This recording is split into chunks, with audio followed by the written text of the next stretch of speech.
Bueno, pues buenas tardes. Desde la sección de Pensamiento Marginal, el presidente Carlos Mendoza vendrá dentro de unos minutos, pero bueno, empiezo yo. Les damos la bienvenida al Ateneo de Madrid para presentarles dos libros de diferentes autores: El monstruo, de Ulrich Hoffmann, y La metafísica del amor sexual, de Arthur Schopenhauer, que comparten la característica de haber sido traducidos del alemán y prologados por Manuel Pérez Cornejo. Para los que no le conozcan, aunque creo que en esta sala hay pocos que no le conocen, pero bueno, sí puede haber alguien, Manuel Viator ha ejercido durante 37 años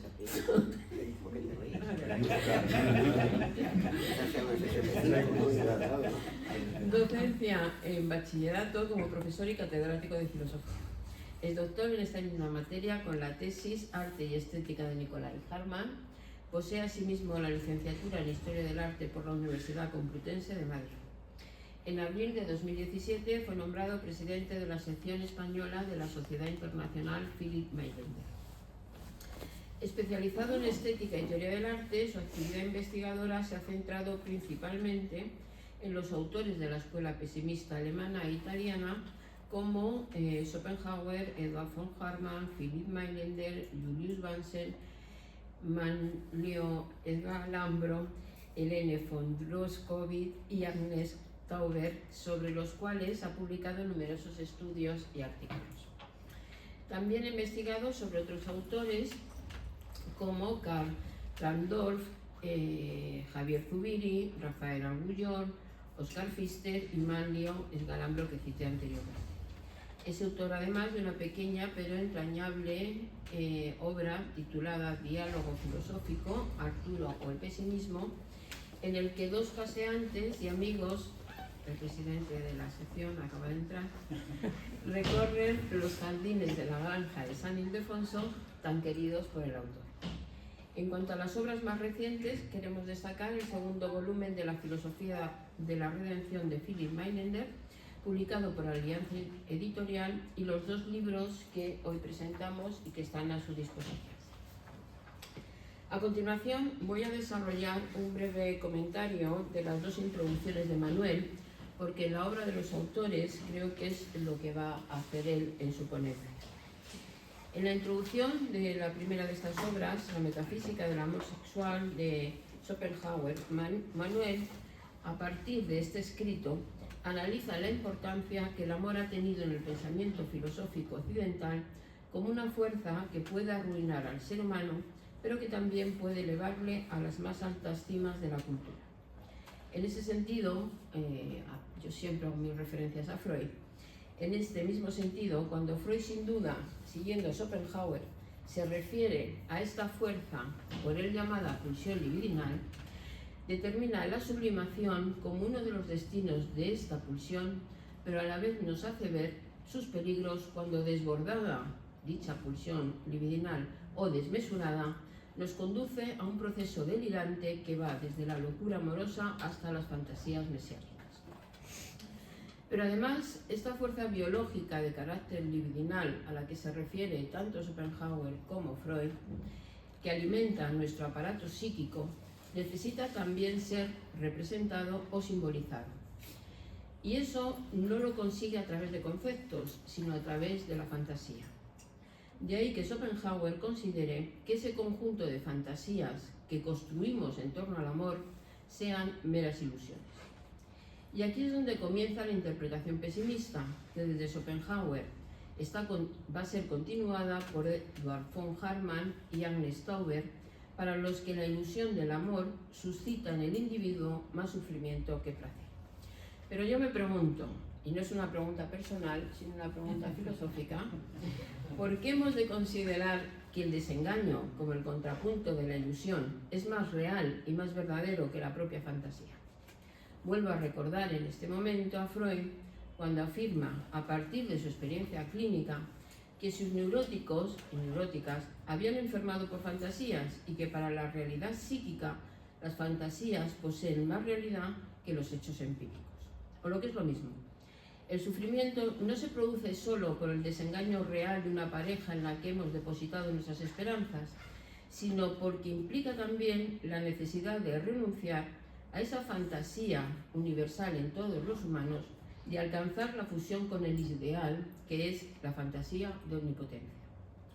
Y esto es lo que se observa en la clínica psicoanalítica, sobre todo en aquellos pacientes que toman como tarea de su vida alcanzar de manera real ese ideal, cuando en realidad el ideal solo debería ser entendido como una fuente de motivación que, a partir de la aceptación de la falta en la que todos nos encontramos, y aquí cito a Lacan, nos impulsa a seguir luchando para alcanzarla. Pero añado todavía más, para alcanzarla no como un castigo, sino como un gran don, no un gran don, sino un gran don, que solo los seres humanos poseemos en tanto somos capaces de salir de esa compulsión de repetición a la que nos somete nuestra naturaleza instintiva. Y es que somos más, o somos algo más que una naturaleza puramente instintiva.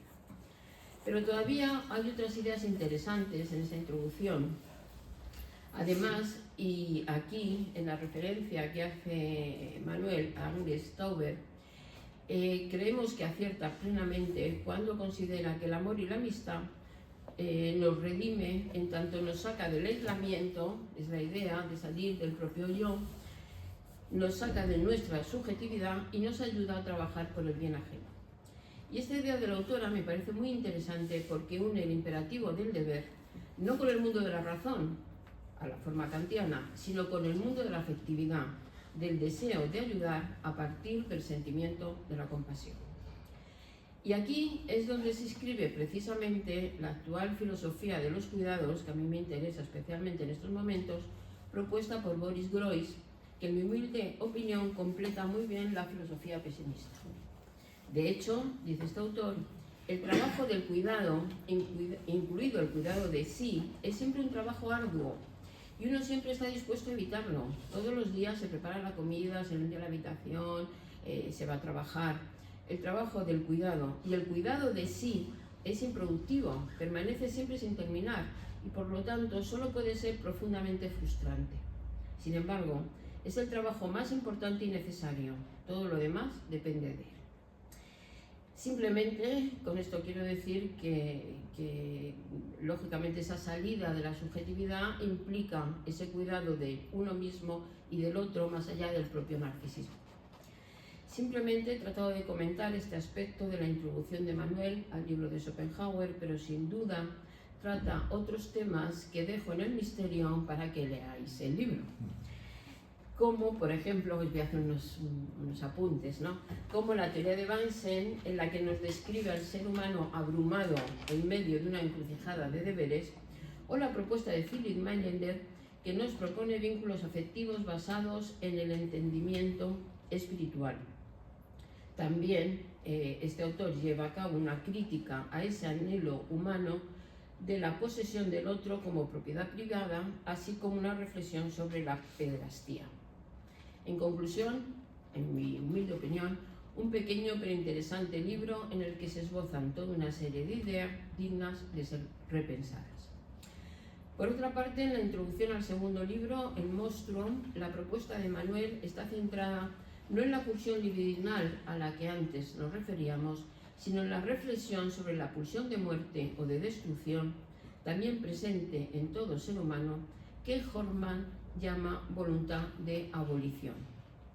Si, como decíamos, la pulsión de vida a través de la ilusión, que no de la megalomanía, puede conducirnos a la creatividad y sacarnos de la compulsión de repetición, la pulsión de muerte o de abolición, que en sí misma no admite una simbolización constructiva, nos condena a una cadena, cito palabras textuales del autor, a una cadena de descarrilamientos que parece deberse a una suerte de venganza y su rayo de venganza contra la existencia y un deseo de retornar a un estado paradisiaco inorgánico que nunca debimos abandonar, es decir, a la muerte. En ese sentido, Horkheimer nos recuerda que no es oro todo lo que reluce y que bajo este lado es positivo, luego tiene el otro, y que bajo nuestra racionalidad y buenas intenciones, recordemos los cuidados, existe en nosotros un ser hostil siempre dispuesto a destruir todo lo bueno que nos rodea, es decir, a amargarnos la vida. Yo no me atrevo a vaticinar sobre el futuro de la humanidad, si nos destruiremos todos o no, pero sí quiero poner en valor el mecanismo de la represión protectora señalado por Rudolf Bills y criticado por Horstmann, según el cual un organismo sigue luchando por vivir en cuanto tiene esperanza de ser salvado, por remota que esta esperanza sea. Esa esperanza es la que le permite luchar contra el monstruo que hay en todos nosotros. La esperanza de ser salvado, en último término, por el vínculo amoroso, con todas las limitaciones que todos los seres humanos tenemos, pero de otro ser humano. Cuando Freud, y vuelvo a mis raíces, cuando Freud se refiere a los desastres que se están produciendo en los inicios de la Primera Guerra Mundial, en su escrito de 1915, Lo perecedero, también se refiere de algún modo a esa capacidad del ser humano para elevarse sobre las cenizas de la destrucción. Dice Freud: la guerra enlodó nuestra excelsa ecuanimidad científica, mostró en cruda desnudez nuestra vida instintiva, desencadenó los espíritus malignos que moran en nosotros y que suponíamos domeñados definitivamente por nuestros impulsos más nobles, gracias a una educación multisecular. Pero cabe esperar que una vez superado el duelo por todo lo perdido, se advertirá que nuestra elevada estima de los bienes culturales no ha sufrido menoscabo por la experiencia de su fragilidad. Es decir, la aceptación de la vulnerabilidad es algo imprescindible para abandonar nuestro propio narcisismo. Volveremos a construir todo lo que la guerra ha destruido, quizá en terreno más firme y con más perennidad. Es verdad que esta obra de Freud es de 1915 y que según fue pasando el tiempo, su visión pesimista fue haciéndose cada vez mayor. Pero tenemos que tener en cuenta, en último término, que fue el propio narcisismo de Freud y estar encerrado en su propio sufrimiento de su enfermedad personal lo que le llevó a abandonar esta posición inicial en lo que lo más importante era el vínculo entre todos los seres humanos. Muchas gracias. Cedo la palabra a nuestro protagonista de hoy, que es Manuel, y ya está.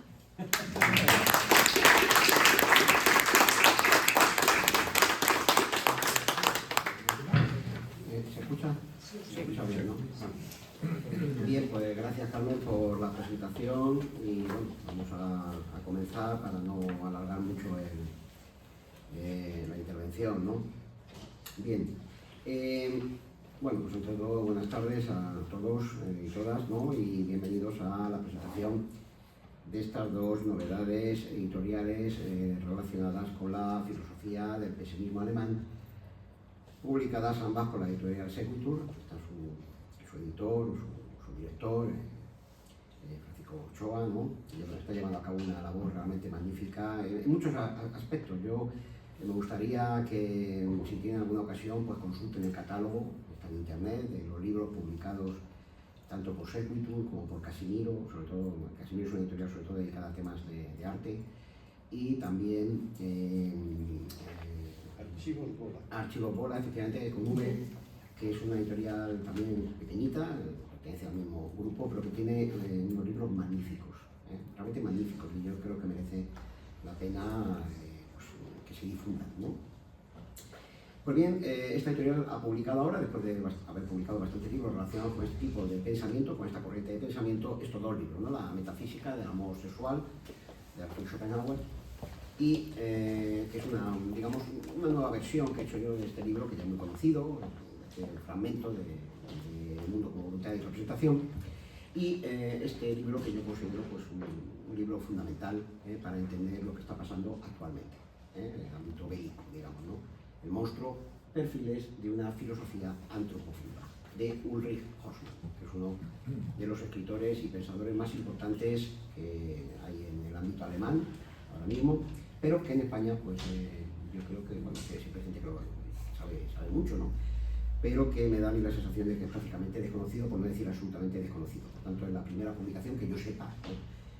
A lo mejor hay alguna por ahí, pero yo no la he encontrado, de este autor. Por tanto, creo que es un pequeño hito, ¿no? Bueno, pues vamos a comenzar, ¿no? A primera vista podría parecer que se trata de libros que carecen de relación entre sí, pues uno se ocupa del tema del amor y la sexualidad, mientras que el otro consiste en una reflexión sobre la guerra y el belicismo. Pero es sabido que ya desde la antigüedad la mitología ha asociado a Afrodita, la diosa del amor, con Ares, el dios de la guerra, y que existe un dicho popular que reza en el amor como en la guerra. Por lo que parece que necesariamente ambos conceptos guardan algún tipo de relación. Yo pienso que aquello que permite establecer una estrecha relación entre ellos es simple y llanamente la vida. Pues este es el campo de batalla en el que se dirimen los combates amorosos y guerreros, en los que suele haber vencedores y vencidos, aunque todos pierden algo, como considera Schopenhauer, y en los que los combatientes topan con el cuerpo del otro, entrelazándose con él en esforzado duelo, bien sea amoroso, bien sea bélico. La diferencia es que mientras que en el combate amoroso se crea vida, la guerra la aniquila, representando cada una de estas actividades algo así como la entrada y salida a este mundo regido por la lucha. Por eso decimos que la vida es una lucha, siendo esto precisamente lo que viene sosteniendo desde sus inicios la escuela filosófica del pesimismo germano. Pero el pesimismo sostiene también otra tesis tan importante como esta y conectada con ella, a saber, que aunque aparentemente, y como acabo de decir, en las lides amorosas y guerreras, unos parecen ganar y otros perder, lo cierto es que al final de las mismas, el sentimiento que embarga a los implicados en ambas contiendas suele ser el mismo, el desengaño. Este concepto, central en la filosofía española, especialmente del barroco, y tan influyente sobre el pesimismo alemán, es el pivote en torno al cual giran las respectivas reflexiones de Schopenhauer y Haussmann en torno al amor y a la guerra. En efecto, en el amor y en la guerra, tanto los amantes como los que van al frente marchan engalanados, con buen ánimo y esperanzados, con la idea de que el futuro les depara un gran placer y una gran felicidad en un caso y una espléndida victoria sobre el enemigo en el otro. Por eso las canciones y festejos preceden a las bodas y a los inicios de las campañas, arrojándose flores sobre los novios y los soldados que parten gallardamente hacia el frente. Y en ambos ámbitos por igual, el resultado feliz de la empresa suele ser excepcional, terminando los implicados por desengañarse.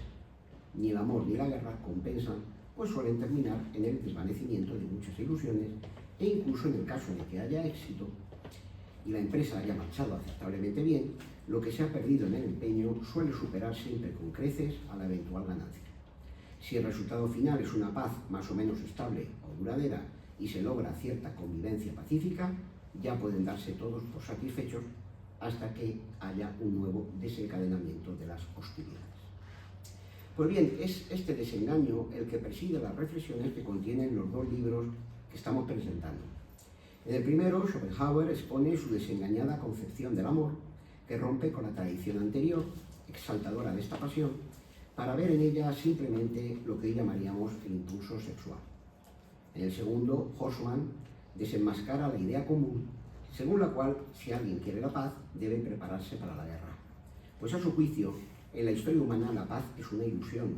Lo único que hay es, vamos a llamarla así, una pulsión de guerra cada vez más intensa que se enmascara detrás de los bonitos discursos pacifistas, haciendo que el fracaso de estos buenos propósitos culminen una y otra vez en un triste desengaño repetido fatalmente a lo largo de la historia. Comencemos por el libro de Schopenhauer, es decir, por el desengaño amoroso.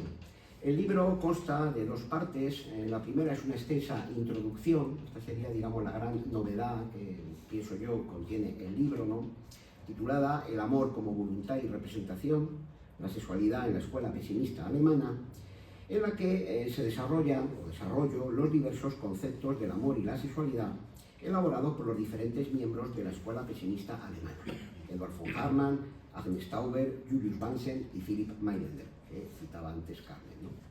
Todos los cuales parten de las tesis expuestas por Schopenhauer en este fragmento, en este capítulo, que es el número 44 de los complementos al cuarto libro del volumen primero de su principal obra, El mundo como voluntad y representación, publicados en 1844 con ocasión de la reedición del libro que había visto la luz en 1819.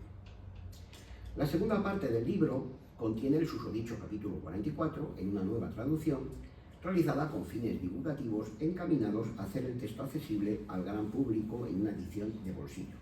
Ya este texto es conocido, ¿no? Ya digo que la primera parte yo pienso que es totalmente original, ¿no? La introducción, pero bueno, cuando lo he vuelto a traducir, pues me he encontrado que había incluso las ediciones buenas que existen, que son, vamos, la canónica, ¿no? Hay algún matiz que he corregido, por tanto creo que era necesario presentar una edición popular, digamos, este texto, sobre todo para la gente joven. No hay que olvidar que cuando yo empecé a estudiar filosofía, pues esto fue prácticamente lo primero que me leí junto con Marx. O sea, que puede haber gente joven que esté iniciándose ahora en el ámbito de la filosofía, pues que adquieran este libro y se introduzcan en el pensamiento filosófico en general y Schopenhauer en particular. Por tanto, creo que es bueno reeditar el libro, ¿no?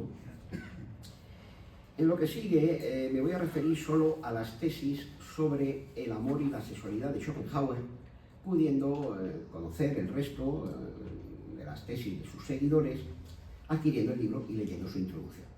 No voy a citar a los otros autores, a Hartmann, Banzel, Mailender, ¿no? Eso está en la introducción del libro, ¿no?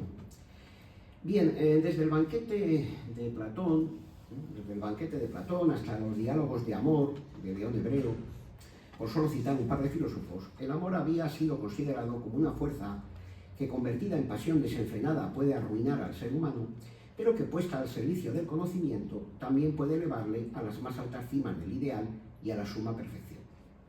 Es verdad que en el marco del pensamiento barroco español, eminentemente poético, el amor ya se había asociado frecuentemente al desengaño, pero incluso aquí predominó una concepción trascendente del amor, en la que los desengaños amorosos mundanos formaban parte del áspero camino que le permitía al alma remontarse con mayor ligereza al cielo. En el caso de un Quevedo, de un conde de Villa Mediana, ¿no? Hay un desengaño, pero bueno, eso le permite al alma pues, comprender la verdad religiosa, ¿no? Huir del mundo hacia Dios. Arthur Schopenhauer, heredero en muchos aspectos de la reflexión hispano-barroca sobre el amor, representada para él por Gracián, quiebra esta línea de pensamiento en su cruda metafísica del amor sexual, donde expone una concepción inmanente del amor y la sexualidad. Para Schopenhauer el amor tiene dos caras. Hay una película de Barbra Streisand muy bonita que se llama así, El amor tiene dos caras, ¿no? Y justamente pues hablaba de eso, una faceta como ideal y otra pues de sexualidad, ¿no? Para Schopenhauer el amor tiene dos caras, ¿no? Por un lado es representación, es decir, apariencia teatral, ya que consiste en un juego amoroso cuya teatralidad encuentra su mejor expresión en la palabra alemana Spiel, que significa tanto juego como representación escénica.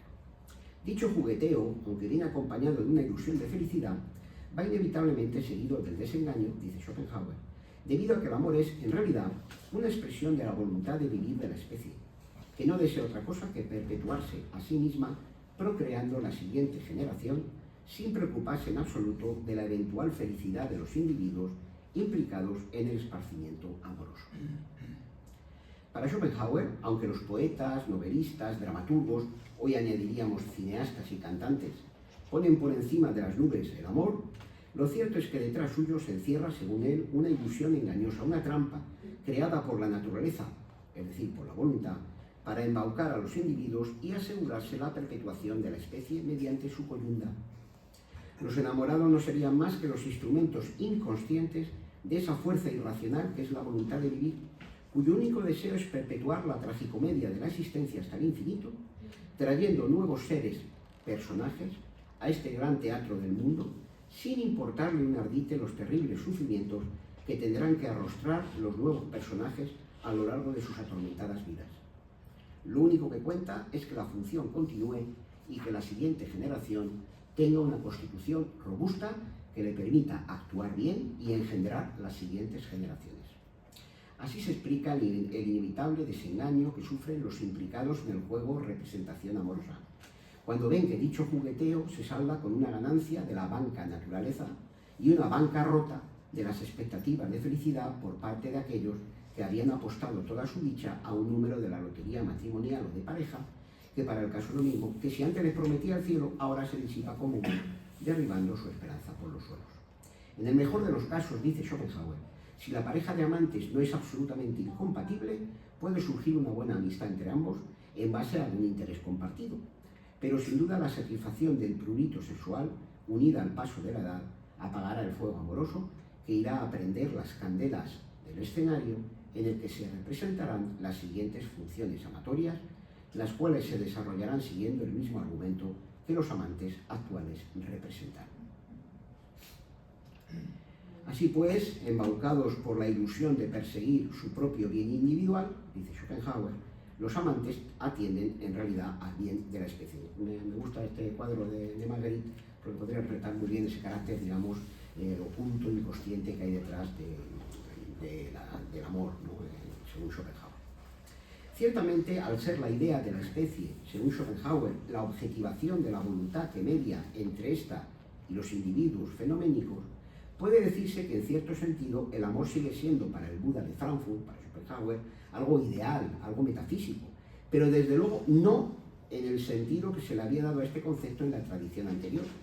Porque si bien es cierto que los amantes buscan inconscientemente producir un individuo ideal, es decir, lo más ajustado posible al prototipo de la especie en el que se objetiva la voluntad, y de ahí, dice Schopenhauer, el minucioso examen y selección que llevan a cabo los amantes de las cualidades de la pareja que han elegido, sobre todo físicas, pero también psicológicas, parecido, dice él, al que realiza un artista para crear su canon ideal de belleza, porque saben inconscientemente que si seleccionan mal las prendas de su pareja, pueden engendrar un individuo feo, equivalente a una obra de arte malograda o defectuosa.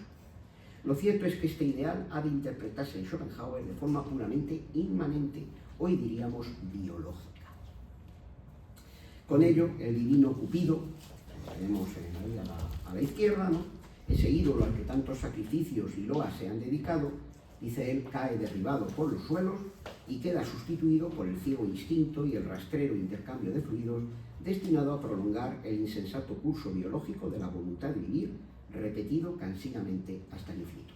Y me ha parecido bien ejemplificar esta victoria, ¿no? de esa faceta más, digamos, pues más biológica, vamos a decirlo así, del amor, con ese Cupido triunfante o ese amor triunfante de Caravaggio, ¿no? Tiene un rostro, pues en fin, de picaresco, ¿no? de burla que vence a ese ideal amoroso. Un aspecto que quiero destacar es que la metafísica del amor sexual schopenhaueriana está recorrida de un extremo a otro por la teleología, por la finalidad. Es decir, se trata de una finalidad que, digamos, es la que persigue la especie, por eso va procurando la unión de los individuos, pero se trata de una finalidad sin fin, sin ninguna finalidad, que se pierde en el vacío. Porque la finalidad que se propone la voluntad de vivir a través de la reproducción sexual, dice él, se agota en sí misma y no tiende a ningún fin superior, dando vueltas sobre sí misma sin ir a ninguna parte. Utilizando términos tomados de la filosofía india, la sexualidad es la energía que mueve el absurdo samsara, la rueda de la vida. Por eso hay en ello un aspecto tragicómico, dice Schopenhauer. Trágico, es decir, serio, porque en la sexualidad la voluntad se juega a su perpetuación. Pero cómico también porque ese trabajoso empeño no conduce a ninguna parte, se pierde en el vacío y en el fondo carece de sentido. Se trata de reproducir una y otra vez, digamos, esa rueda de la vida, ¿no? Diciéndolo con términos de Shakespeare, trabajos de amor perdido, ¿no? Es decir, finalidad sin fin. Esta sería la mejor definición de amor, tal como lo interpreta Schopenhauer. Hay que insistir, para concluir este breve comentario del libro de Schopenhauer, que en su metafísica sexual, amor y esclavitud son términos prácticamente intercambiables, dado que el señuelo amoroso es una de las principales causas del sometimiento humano, por lo que la renuncia al amor sexual equivale en su filosofía a la redención o liberación del individuo, que consigue romper los grilletes eróticos con los que le encadena la voluntad a la galera que boga rumbo a los intereses de la especie. Y dicha liberación solo puede conseguirse si el sujeto accede a una conciencia mejor, así la llama Schopenhauer, es decir, a un conocimiento intuitivo que le permite atravesar el velo ilusorio que el instinto teje ante sus ojos, desengañándose del engaño amoroso y haciéndose consciente por adelantado de que esa celestial felicidad que piensa le deparará el connubio se desvanecerá a la postre como el humo del incienso que se quema ante el altar de Cupido. si el sujeto se muestra tan inteligente, dice Schopenhauer, como para alcanzar ese conocimiento redentor antes de que el dios alado le dispare su dardo, estará protegido por un escudo impenetrable y conseguirá eludir la lid erótica. Pero la verdad, dice también, es que no lo tiene fácil, porque, como afirmaba Montaigne, y Mailander se hace eco de esta idea, es más fácil cargar con una armadura toda la vida que liberarse del instinto sexual. Bien, pues una vez dicho esto sobre el contenido del libro de Schopenhauer, sobre el ámbito del amor, entendido ante todo como instinto sexual, pasaré al otro libro, El monstruo o la bestia, la alimaña. También serían posibles traducciones del término alemán Das Untier, ¿no? Que es sin duda el ensayo más importante del filólogo, filósofo y escritor alemán Ulrich Horsmann, ¿no? Cuya figura y producción intelectual apenas son conocidas hasta ahora en España. Horsmann es autor de numerosos ensayos, novelas, obras de teatro y traducciones. Aquí tomo muchísimo. Es decir, que yo le conozco personalmente. Es un hombre difícil de entender cuando habla, porque, no porque hable en alemán, que ya es difícil de por sí, ¿no? Pero bueno, yo tengo otros amigos alemanes que les entiendo, ¿no?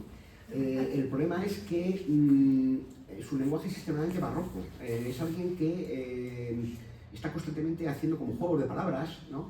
Es un hombre muy ingenioso, sarcástico, y entonces a veces pues no es fácil seguir su pensamiento, ¿no? Es el que descubrió realmente a Mailander, el que redescubre realmente a Mailander, es el primero que lleva con una selección de sus escritos. Y bien, en este sentido, digo esto porque ha escrito muchísimo, tiene por ejemplo un montón de aforismos, etc. Pero yo no me he atrevido más que con este libro, no he ido más. O sea, a lo mejor incluso hay libros mejores, yo no lo sé, y no creo que vuelva a hacer la tarea de traducirlo porque es realmente difícil. Por tanto, es alguien que ha escrito muchísimo, y sobre todo, pues, él en realidad es especialista en literatura inglesa, esa es su especialidad, aunque también es un especialista en filosofía. Vamos, su especialidad es la literatura inglesa, ¿no? Ya digo que su mayor fama la obtuvo en 1983 con la publicación de este libro, que tuvo un gran impacto en su momento y lo sigue teniendo cada vez que se reedita. O sea, se ha reeditado varias veces y siempre se ha agotado, en Alemania, digo, ¿no? Hay una edición inglesa, si no recuerdo mal, ¿vale? Dicho impacto se debe, que fue traducida como The Beast, ¿no? La bestia, ¿no?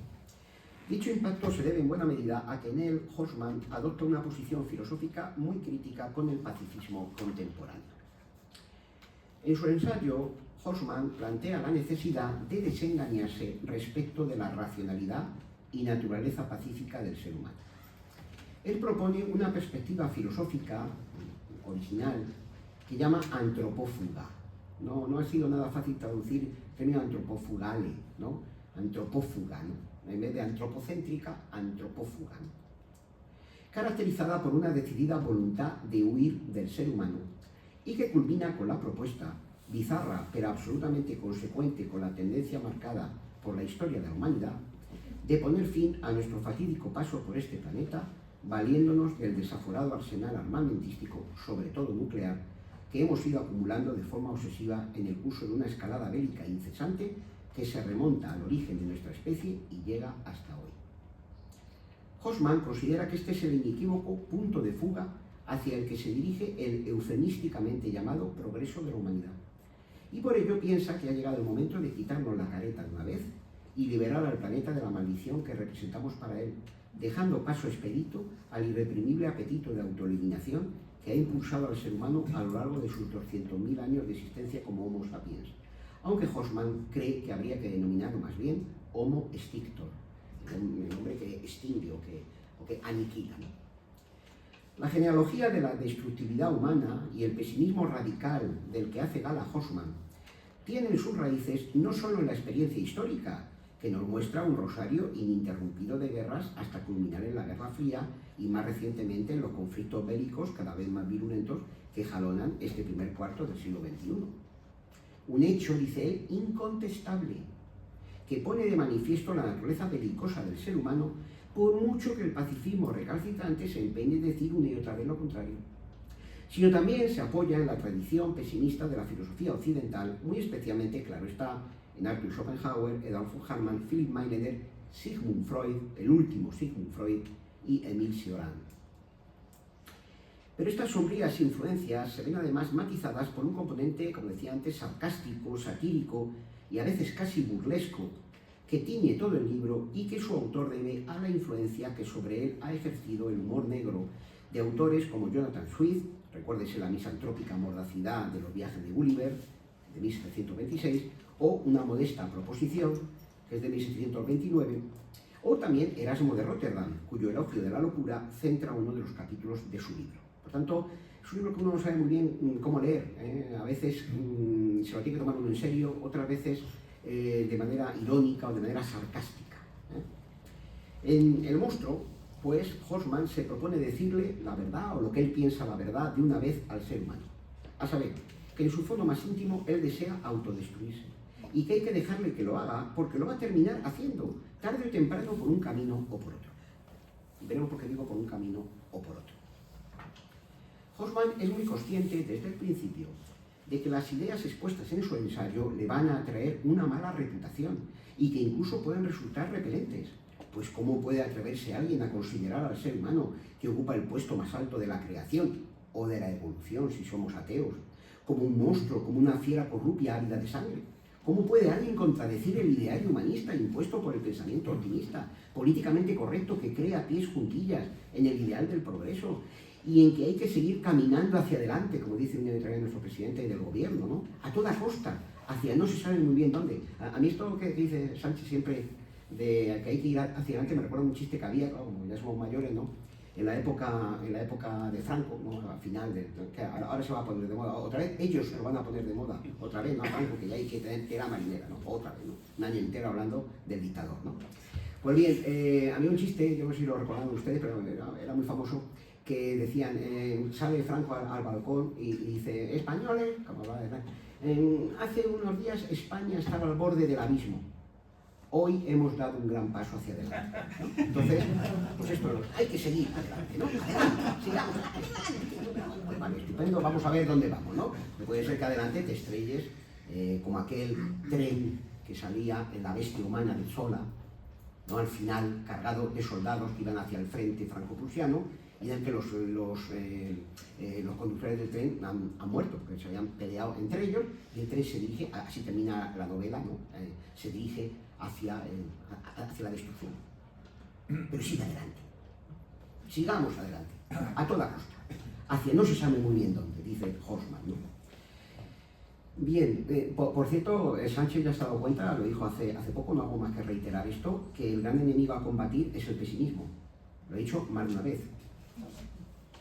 Porque sabe que eso puede ser un factor muy negativo para su política, ¿no? Supongo que si gobernara a la derecha sería exactamente igual o peor, ¿vale? O si alguno tiene alguna veleidad de que yo tiendo al otro lado, ¿eh? Alguno quizás se piensa.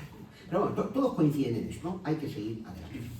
Pues bien, oponiéndose a ellos, Hoffmann no vacila en acusar al ser humano de ser la peor de las alimañas, ni duda en renegar de nuestra especie. Su antropofugismo se opone frontalmente al antropocentrismo que a su juicio ha predominado hasta el presente en el pensamiento occidental.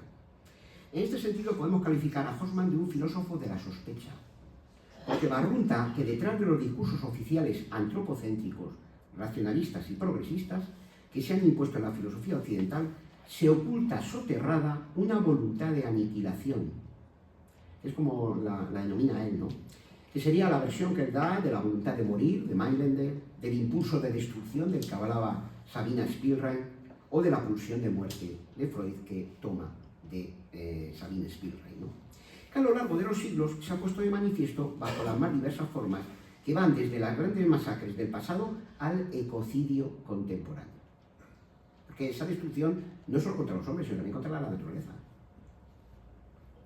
El pensamiento antropocéntrico occidental, quizá arrastrado por una mala conciencia, ha tratado de ocultar la verdadera realidad del ser humano, que no es otra que la de mostrarse como un ser bestial regido por impulsos destructivos, sobre todo autodestructivos, que reaparecen de forma compulsiva y sin poderlos evitar una y otra vez, bien directamente a través de matanzas, genocidios y progromos de toda clase, bien a través de una escalada armamentista acelerada que culmina pronto o tarde en las citadas matanzas, genocidios y pogromos, dando lugar a un bucle histórico letal que no tiene fin. Es esa verdad de fondo la que pretende sacar a la luz Horsman en su libro, que aunque parece dar alas a un belicismo desencadenado que le permita al monstruo humano acabar de una vez con el mundo y de paso con sus sufrimientos, en realidad puede leerse como un desesperado por saberse absolutamente inútil alegato antibelicista. Bueno, este chiste del Roto sería, que para mí es el gran filósofo actualmente vivo en España, el Roto, ¿no? El humorista, ¿no? Pues sería Horsman reducido a una viñeta. La guerra es la única manera de acabar con la guerra. Horsman viene a decirnos con amarga ironía que lamentablemente parece que solo la destrucción total puede garantizar la paz para nuestro planeta, porque no cabe esperar que esos seres monstruosos que son los seres humanos pongan por sí mismos fin a la destrucción, tanto propia como de la naturaleza. Pues no se olvide que el capitalismo no es sino una suerte de guerra contra la naturaleza, desde el momento en que su objetivo es explotarla al máximo.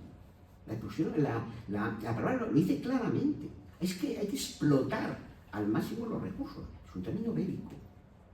En ese sentido, el discurso de Horsman corre paralelo en algunos puntos con el lúcido análisis de la influencia de la guerra en el decurso de nuestra civilización en relación con la dromología, la teoría de la velocidad y la logística de la perfección que vino desarrollando Paul Virilio, mi admirado Paul Virilio, un arquitecto y filósofo, murió en 2018, sobre el que yo estuve tentado en su momento de hacer la tesis doctoral, pero que, bueno, pues en ese momento no le interesó a nadie, me dijeron que eso no serviría absolutamente para nada, que no lo hiciera.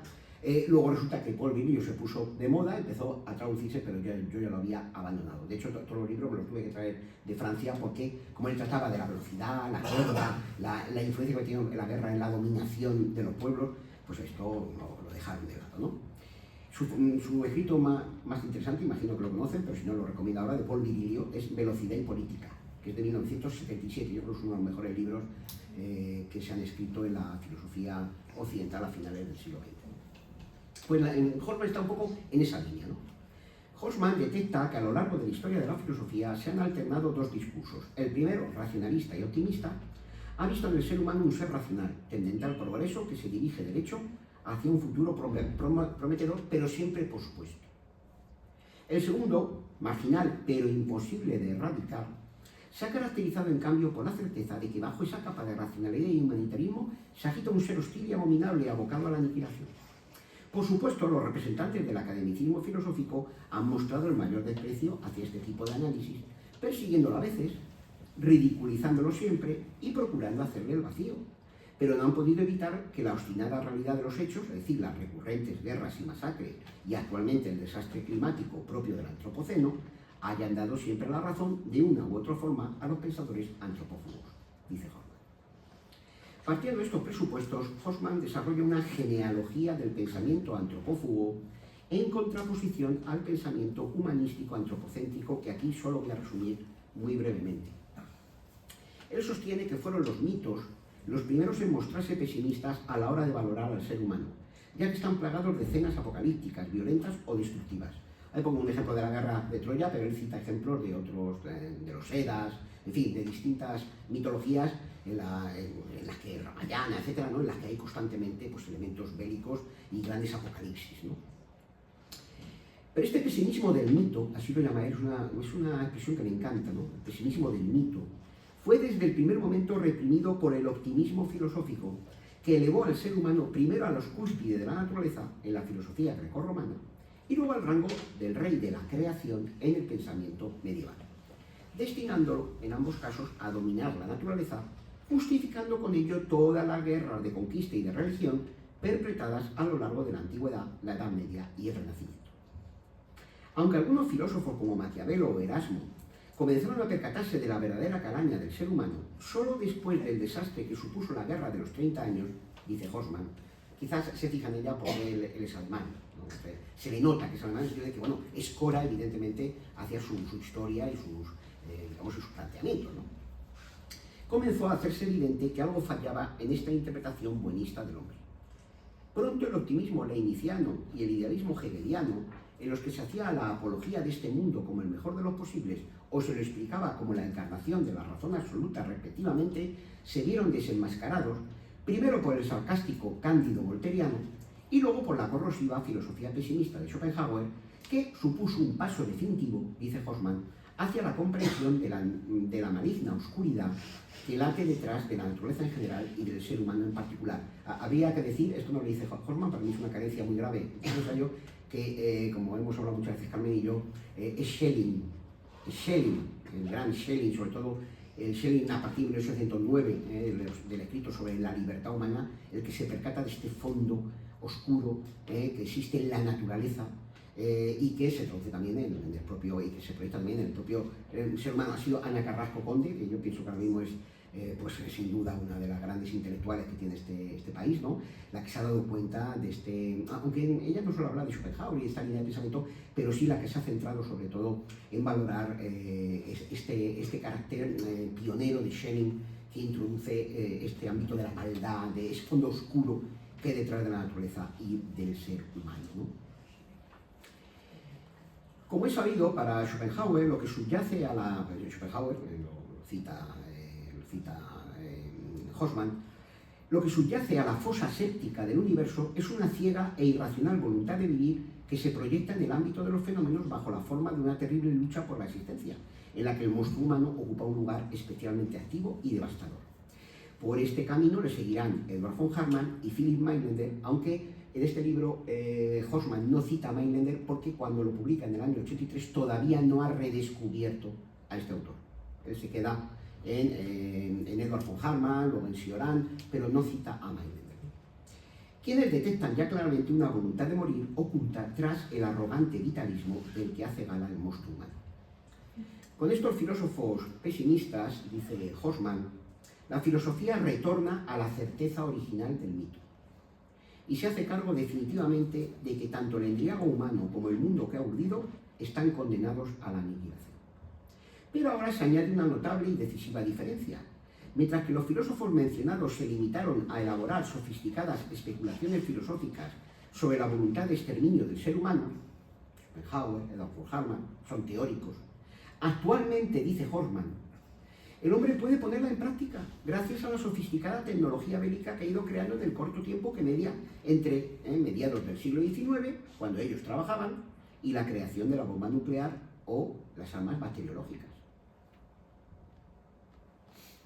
Los antecedentes que representan las dos, las llama él así, grandes guerras preparatorias, porque para él anticipan lo que puede ser la eventualidad, no dice que esto, pero es muy probable, la eventualidad de un tercer conflicto mundial.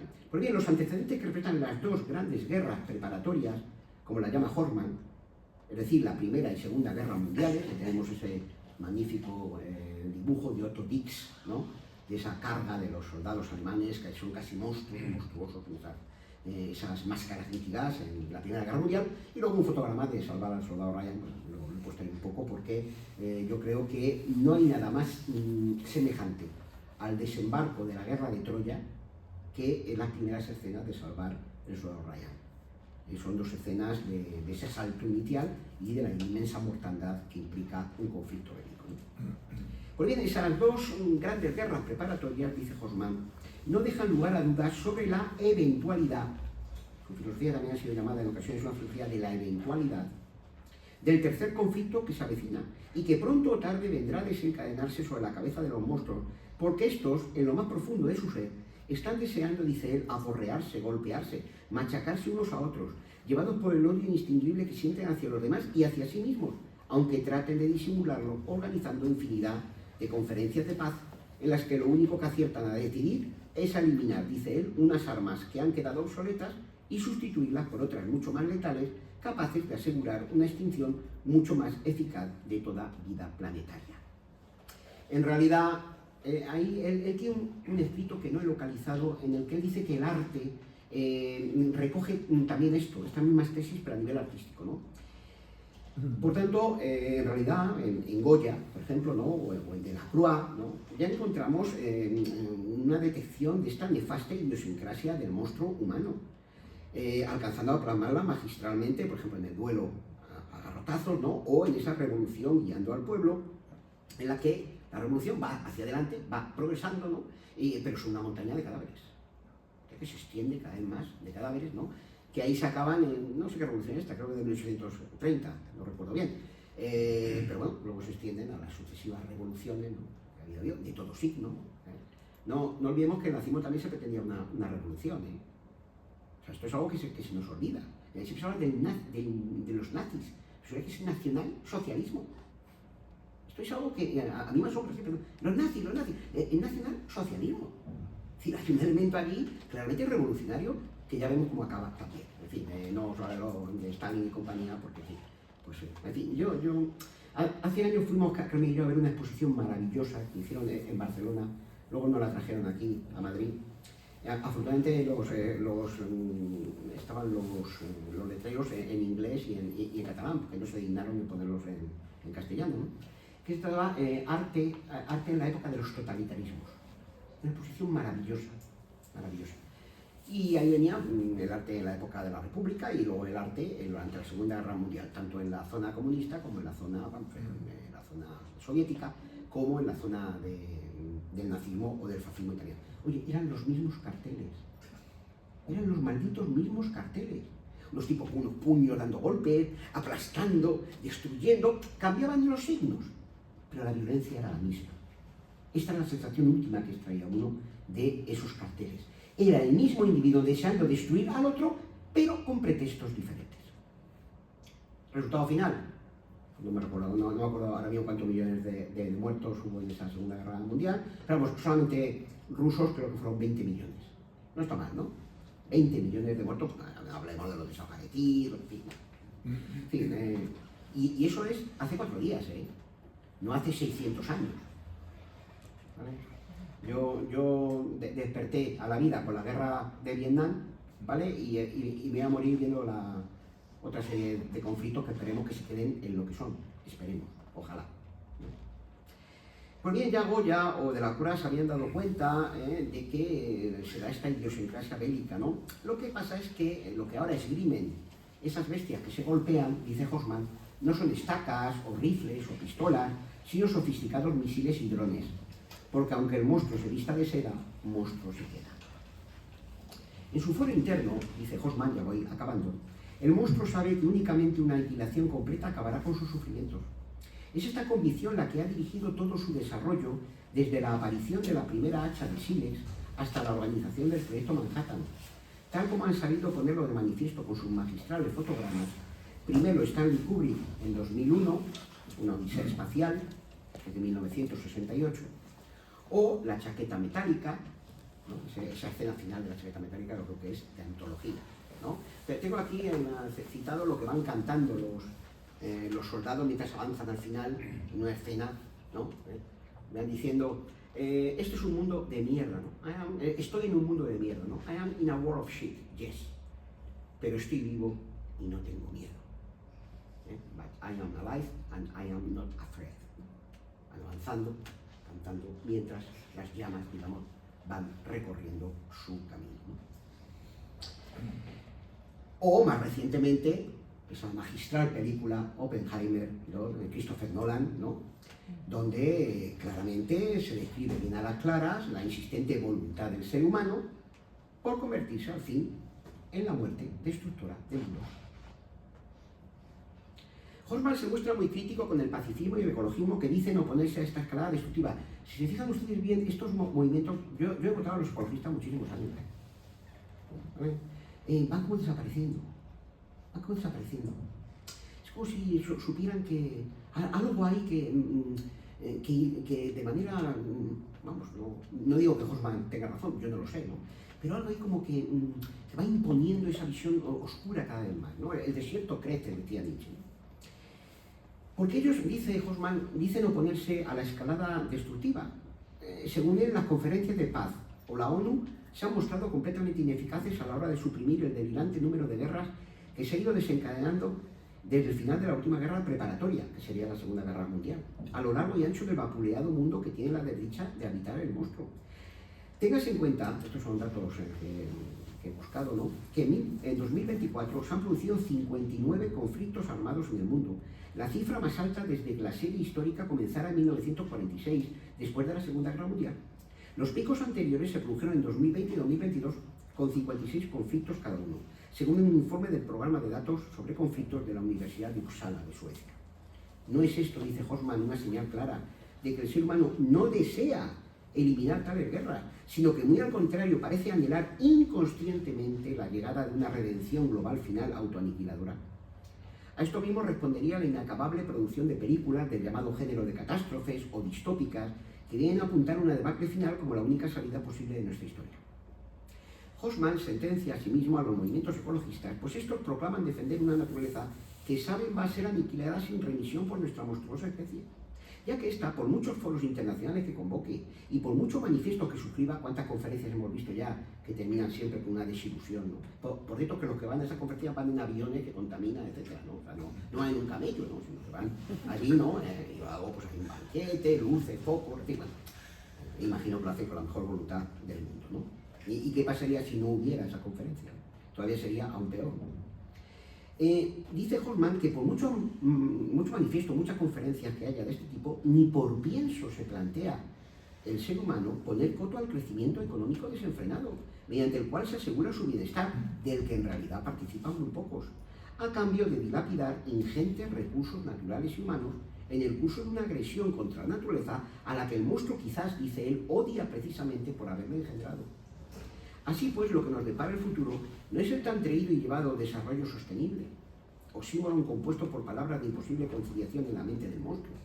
Yo me acuerdo hace unos años estuvimos en Zarauz en unas jornadas que estuvieron organizadas por la UNESCO, Carmen y yo, y allí al final pues habló el consejero de, no me acuerdo quién era en ese momento, especialmente, pero era el consejero de Medio Ambiente del gobierno vasco, ¿no? Y dijo, bueno, desarrollo sostenible, esa palabra, bueno, pues si quieren ustedes utilizarla, pero un desarrollo sostenible. Bueno, se puede paliar un poco los efectos, sí, pero nadie piense que esa va a ser la solución. Es un cambio radical. Por supuesto, si el desarrollo sostenible, mejor que si no lo es, por supuesto. Pero eso no, decía él, no, son términos en el fondo incompatibles. Sino que nuevas guerras y conflictos se producirán, dice Hoffman, cada vez más rudos, encaminados a apoderarnos de los escasos recursos que nos quedan por dilapidar. Todo ello resulta en realidad lógico si se tiene en cuenta que la economía capitalista, la única ya vigente en la mayor parte del planeta, se caracteriza por llevar a cabo una auténtica guerra contra la naturaleza. Ya lo hemos comentado antes, ¿no?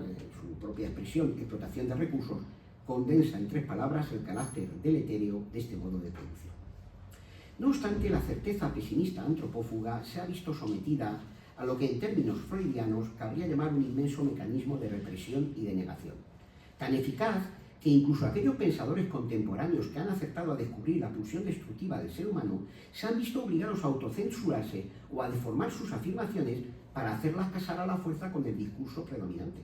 Así, por ejemplo, Ludwig Klages, que se percató de cómo el progreso técnico conduce a la aniquilación de la vida, o el propio Freud, que retomando el pesimismo de la mitología, formuló la existencia de un impulso tanatológico originario, un protoinstinto que guía a todo organismo hacia el hundimiento y la destrucción, poniendo de manifiesto que la muerte y el nirvana constituyen el destino final de toda vida, no se atrevieron a extraer las últimas consecuencias de sus razonamientos. Para el primero, para Klages, la destrucción total debía servir para el renacimiento de la vida preconsciente. Y el segundo, Freud, compensó su mortal pesimismo introduciendo como contrapeso el eros la pulsión vital. Según Hoffman, recordad que este libro está publicado en el año 83, únicamente Cioran, como creo que se dice en rumano, ha logrado alcanzar en nuestro tiempo el nivel de auténtico pensador antropófago, al mantener un pesimismo sin concesiones, para el cual al ser humano no le espera más que el autoexterminio, porque el principal objetivo hacia el que dirige su empecinada rabia es el mismo y la naturaleza, a la que parece hacer inconscientemente responsable de su malhadada aparición. Hoffman sabe muy bien que su filosofía antropófaga no será aceptada, que los monstruos la tacharán de monstruosa y que el optimismo de autoayuda contemporáneo la negará con tanto mayor tozudez cuanto más evidente sea que estamos abocados a la destrucción, haciendo gala, como decía antes Carmen, de ese eficaz mecanismo de defensa que el científico alemán Rudolf Biltz llamaba la represión protectora, por el cual un organismo sigue luchando por vivir en cuanto tiene alguna esperanza, por remota que sea, de ser salvado. Hoffman es consciente asimismo de que su filosofía antropófaga será juzgada como una suerte de butad y que no será tomada en serio, pues el humanismo ha terminado por convertirse en una especie de ideología de la supervivencia elaborada por el monstruo para autoengañarse sobre su inapelable destino final, mientras trabaja incansablemente para cumplirlo.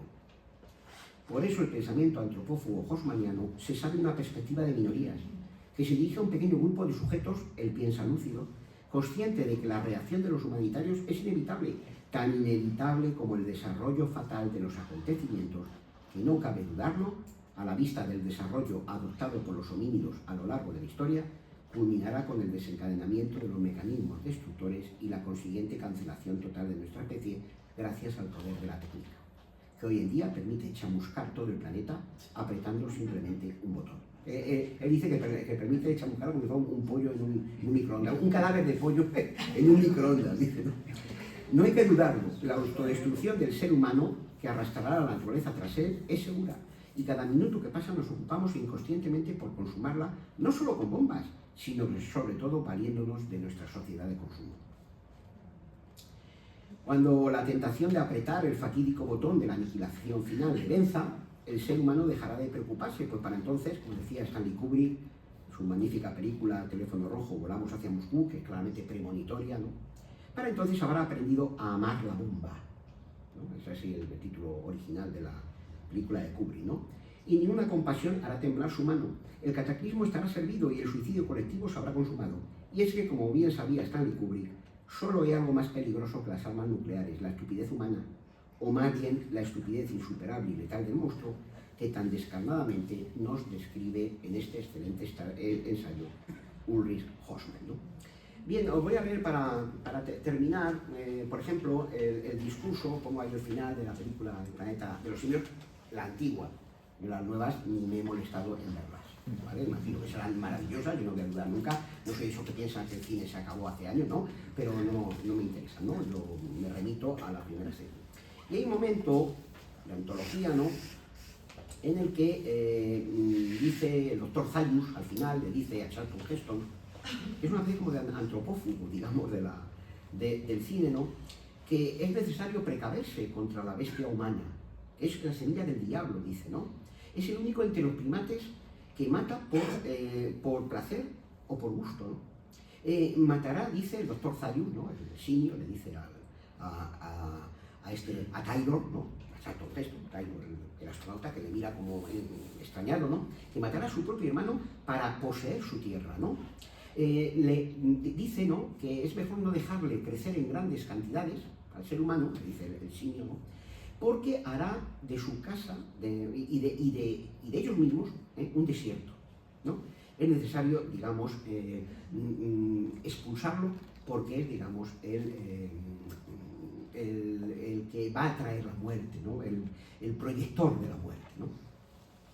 Bien, también os quería leer, antes de terminar, hay un filósofo actual que a mí me gusta mucho, que es John Gray, un filósofo británico, que tiene unos libros muy interesantes sobre filosofía de la historia. Y uno de ellos, pues, habla de muchas cosas, pero uno de ellos habla de la mentalidad que, por ejemplo, se extiende ahora en el mundo, se está extendida ahora en el mundo ruso, ¿vale?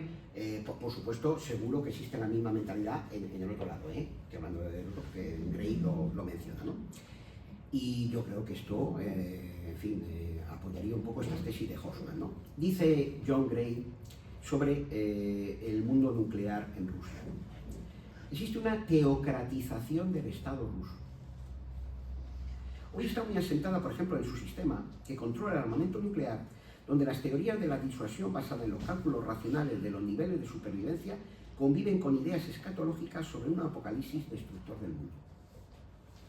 En 2007, durante una de sus conferencias de prensa presidenciales anuales, Putin entrelazó la ortodoxia cristiana y el armamento nuclear, y dijo: la ortodoxia nuclear es una estrategia escatológica rusa para toda la eternidad.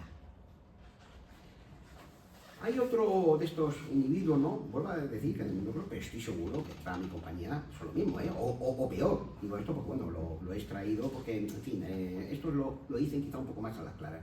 Hay un tal Sergei Karganov, que es conocido en Rusia como el profesor del juicio final y líder del Consejo de Política Exterior y de Defensa. Esto es un artículo del 11 de 24, no es una cosa remota, de un loco allí, estamos viendo cosas que están pasando ahora mismo, ¿no? Este individuo ha afirmado que las armas nucleares son un regalo de Dios. y que deben ser utilizadas para no enfurecer al Todopoderoso. Yo temblaría al saber que estamos en manos de este tipo de personas, ¿no? Aquí seguimos riendo, ¿no? Estas declaraciones se producen poco después de que el presidente ruso Vladimir Putin realizara un simulacro de guerra nuclear, lanzando una serie de misiles en un claro mensaje de advertencia a Occidente. Karaganov sostiene que la posesión de armas nucleares por parte de Rusia es resultado de la intervención divina. El hecho, ahora cito al Karaganov ¿no? El hecho de que tengamos armas nucleares es el resultado de la intervención del Todopoderoso. No debemos enfurecer a Dios y por eso debemos usar activamente las armas que nos dio para nuestra autosalvación. Karaganov ha afirmado en el pasado que Putin fue enviado por Dios para salvar al mundo. En una conversación con el presidente ruso le dijo: tu tarea no es solo ganar la guerra y salvar a Rusia, sino también salvar al mundo. Y ahora pues cito, para que no, en fin, para pasar a otro ámbito, el ámbito ecológico, una declaración de José Luis Gallego, si no recuerdo mal, un especialista en ecología, etcétera, ¿no? Que tras ver las imágenes de la Dana, ¿no? Dice: somos el único ser vivo que está autoextinguiéndose. Estas imágenes lo que demuestran es que el hombre ha declarado la guerra al ser humano. Somos el único ser vivo que habita este planeta que está autoextinguiéndose a sabiendas. El hombre le ha declarado la guerra a la naturaleza. Esto va a seguir rodando, dice el Gallego. Con estas imágenes nos demostramos que nos vamos de cabeza hacia el hoyo. Bien, quería ahora sí terminar de verdad, pero esto yo es algo que he descubierto. Hemos hecho, Camila y yo, un viaje hace unos días a Budapest, un viaje normal, ¿no? Pero entramos, ella me convenció de que entramos, yo al principio un poco reacio, pero entramos en el Musarnok, ¿no? Digamos que es un museo dedicado al arte contemporáneo, y allí descubrí la obra de este pintor, Jovian, György Jovian, o Jovian, no sé cómo se dirá en húngaro, pues es un idioma difícil, ¿no? Es muy interesante. Me pareció que sintonizaba completamente con esto que estamos diciendo y por eso la quiero traer ya para concluir esta intervención, ¿no? Había una exposición que se llamaba, retomando la tesis de Rilke, el famoso verso de Rilke, ¿no? La belleza es la cara terrible, ¿no? Tiene una cara terrible, ¿no? O de aquello que nos resulta horrible. El grado de horror que aún podemos soportar sería la belleza, decía Rilke, si no recuerdo mal, ¿no? Y es lo que hace es llevar a cabo lo que yo llamaría, esto lo pongo yo, no lo leía en el catálogo, que está aquí o aquí, una poética de las ruinas contemporáneas. Es decir, demuestra que incluso en esa situación terrible, ¿no? Para ser un poco anti-hosmaniano, ¿no? Incluso en esa situación de destrucción y de aniquilación se puede todavía encontrar cierta belleza en el ámbito de la ruina completa y total. Si os fijáis, lo que aparece en las imágenes que vamos a ver ahora, son unas pocas, ¿no? Es lo que estamos viendo todos los días en Gaza, todos los días lo estamos viendo en el Líbano, todos los días lo estamos viendo en Ucrania, todos los días estamos viendo en Mariupol. Es un paisaje que cada vez es más común, como si fuera, igual que la Guerra Civil Española fue el presagio de lo que vendría después, es como el presagio de lo que puede venir, ¿no? Esperemos que pues, el realmente no sea así y que realmente pues, no se cumpla, ¿no? Fijaos los títulos de las obras, ¿no? Una de ellas, Conditio Humana, condición humana, ¿no? La destrucción, posiblemente después del paso de un dron o algún misil, ¿no? Un mundo feliz, ¿no? Brave New World, ¿no? Absolutamente aniquilado, ¿no? Demolición, tiene toda una serie dedicada a este ámbito. Demolición, ¿no? Mundo en demolición, mundo en destrucción, ¿no? Estudio por el colapso o para el colapso, ¿no? Ahí pues habla de lo que puede ser pues, otro de los vectores de esta aniquilación que Haussmann no trata, pero que yo creo que es muy preocupante, que es un posible colapso de tipo tecnológico. Como en aquella serie magnífica francesa que estrenaron nada más producirse la pandemia, nada más acabarse la pandemia, que se llamaba El Colapso. Una serie que era un capítulo muy breve, magnífica, de bajo presupuesto, pero magnífica, que trataba justamente de un colapso, no se sabe muy bien, quizá producido por algún tipo de problema ecológico o algo así, y realmente pues se va produciendo un mundo de esta especie, ¿no? Y finalmente, esto es un cuadro, no sé si se verá bien, ¿no? Son cuadros, parece fotografía, pero son cuadros, ¿no? Se llama Guerra, War, ¿no? Con lo cual, pues Jovian hace una reflexión sobre esta faceta, digamos, de las ruinas que puede tener un componente, a pesar de todo, poético, y que me parece a mí extremadamente original. No sé si era un artista conocido aquí en España, yo no lo conocía nada, a pesar de haber hecho también historia del arte, no lo conocía nada, y me pareció un descubrimiento realmente magnífico, ¿no? Pues bien, con esto acabo la intervención. Disculpe si me he pasado un poco, pero pues ya.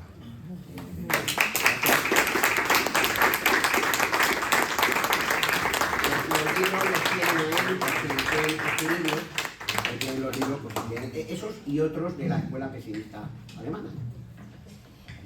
¿Alguna intervención? ¿Algo que...? Sí. Sí, yo quería plantearte lo último de lo que estabas hablando acerca de Rusia y de la bomba nuclear. Me sonaba mucho al transhumanismo, ¿no? Que plantean que el progreso, y era un poco por confirmar si es así o no.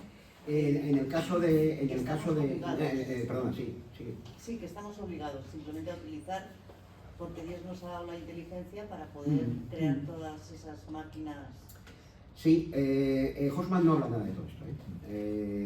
Digamos que no deja de ser un ensayo que se ha quedado antiguo, digamos, entre comillas. Este ensayo está hecho todavía en la época de la Guerra Fría. Durante un tiempo, cuando en la época que claro, ya tenemos una edad, ¿no? Cuando yo tengo una edad de cuando os acordáis los que tenéis cierta edad, aquello era el fin de la historia con Fukuyama y tal. Ya habíamos llegado a la cúspide de los tiempos, ¿no? El liberalismo económico, la democracia, etcétera, vamos, ya no había más que hacer. Esto era... y durante esa época, Hobsbawm estuvo en este ámbito, ¿no? En su ámbito literario, etcétera, de capa caída. Se le decía, he leído algún artículo, lo que digo, estas ideas están totalmente trasnochadas, se ha demostrado que esto es falso. Bueno, Hobsbawm se cayó ahí, pero claro, desde que cayeron las Torres Gemelas, ¿no? Que como muy bien dijo Saddam Hussein en la guerra del Golfo, la primera guerra del Golfo, iba a ser la madre de todas las batallas, y no se equivocaba. Los que tenemos una edad ya estamos viendo el asunto, ¿no? Ha vuelto a ponerse de moda. Porque claro, y de hecho yo leí una entrevista que le hicieron no hace mucho, en el que se le decía, bueno, pues parece que tiene usted razón y tal, y dice, no, mi filosofía es una filosofía de la eventualidad. La historia es imprevisible. ¿Vale? Entonces yo detecto esta tendencia, detecto este problema que tiene el humano y todo me hace pensar que muy posiblemente derivará hacia peor dentro de mis parámetros pesimistas. Pero nunca se excluye que haya un giro radical. Hay una eventualidad, Eventualitätsphilosophie, es el nombre de su filosofía, aparte del pensamiento antropófago, ¿no? De que las cosas cambien, ¿no? Por tanto, él no habla, para responderte, Cristina, él no habla para nada del transhumanismo, etc. Pero bueno, lo que ya me conocéis, sabéis que, en fin, soy un crítico muy fuerte con todo el asunto del transhumanismo. Mi idea, aunque una vez, aquí mismo en el Ateneo, hice una conferencia, una conferencia, hablo ahí. Yo no tengo, yo soy un don nadie, ¿vale? Lo que digo siempre, nadie. ¿Vale? Por tanto, bueno, un día me invitaron a hablar y hablé, porque ya hacerlo lo hice, ¿no?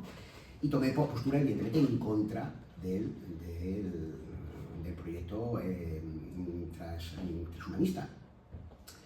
Y resulta que los periodistas que tomaron nota lo manipularon diciendo que yo estaba a favor del transhumanismo, ¿no? Bueno, ya, en fin, ya después de eso ya comprendí que...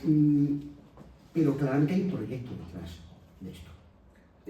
Un proyecto que pretende superar al ser humano y, en cierto sentido, aniquilarlo. Sustituirlo, eliminarlo. Y se están empleando miles de millones en este asunto. Miles de millones. Bueno, uno de nuestros amigos, el valido que ha tomado Trump, su valido.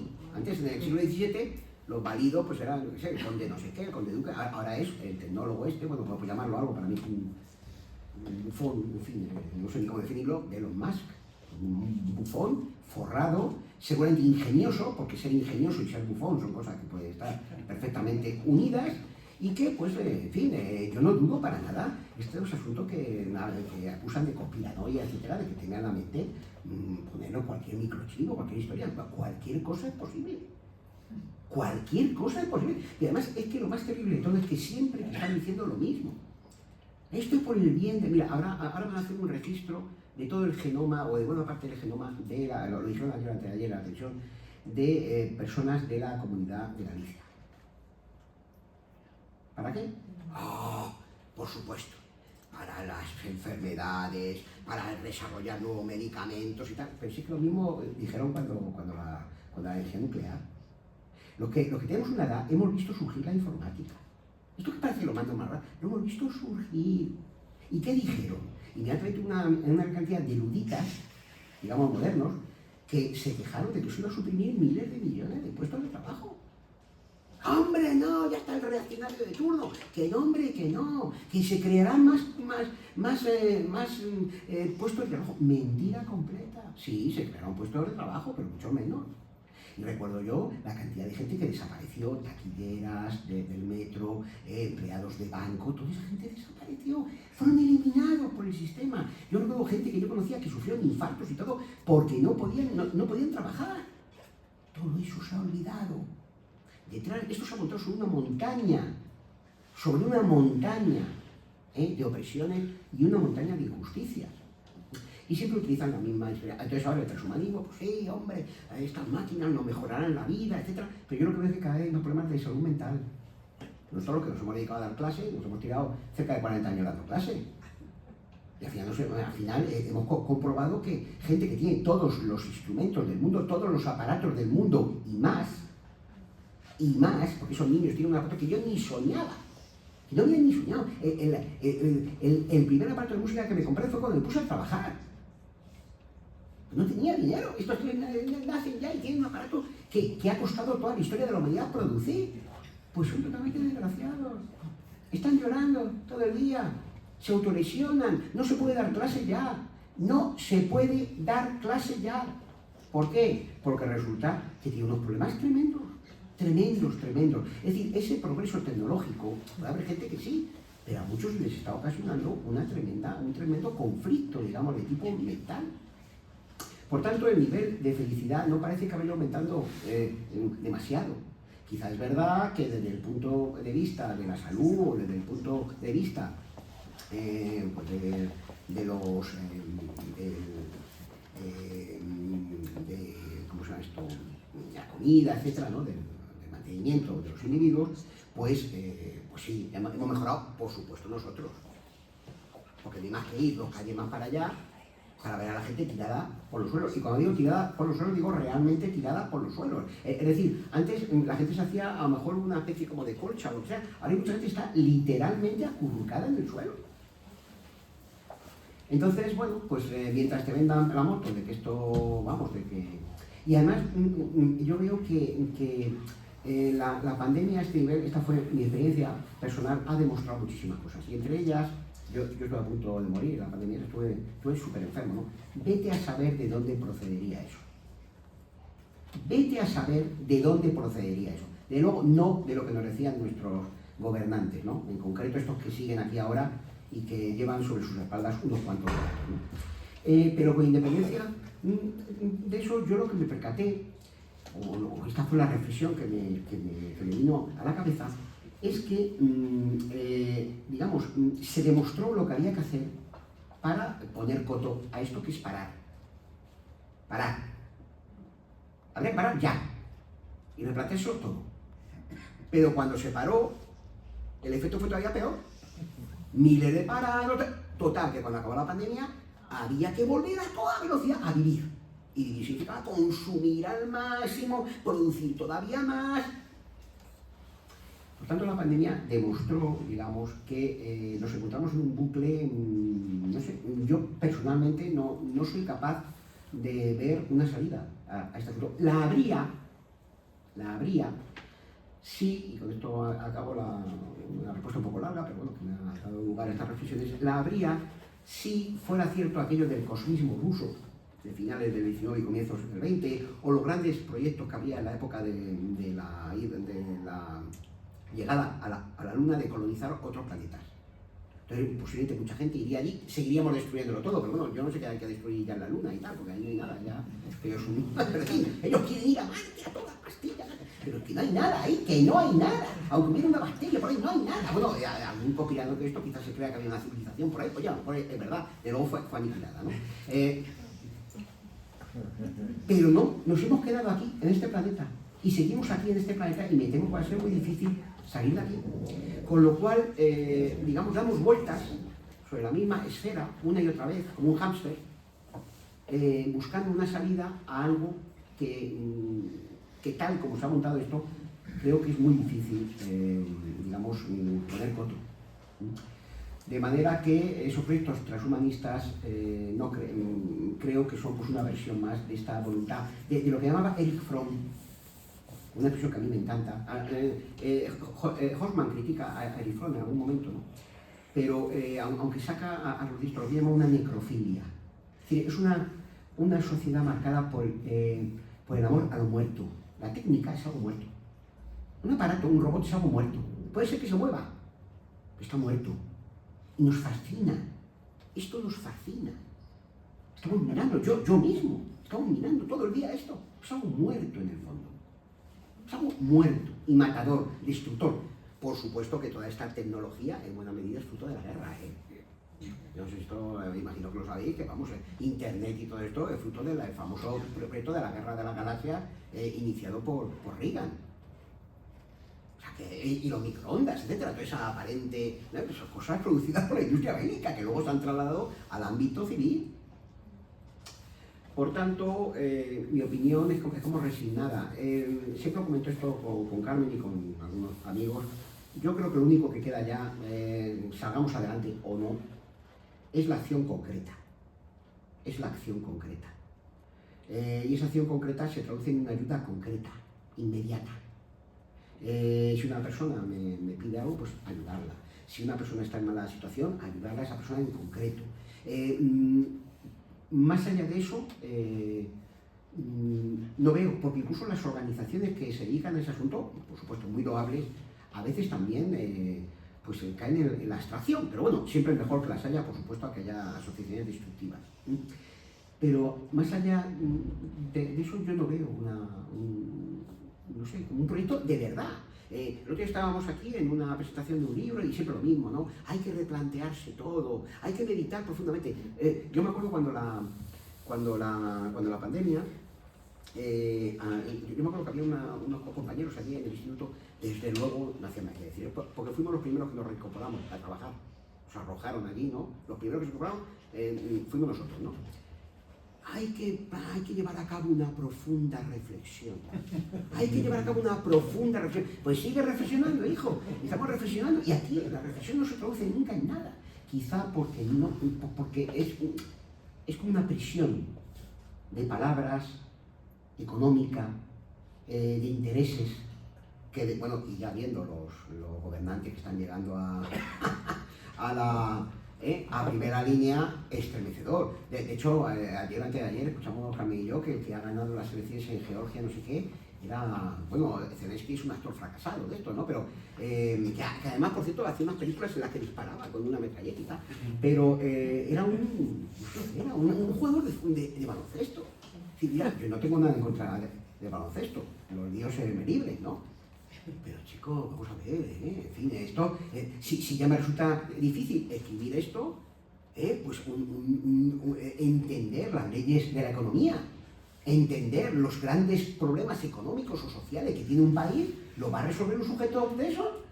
Seguramente tengo una serie de asesores que estarán al servicio de las grandes multinacionales. Entonces todo es como un delirio, pero quizá fue un delirio siempre. A mí Trump me recuerda siempre a esos emperadores romanos terminales, ¿no?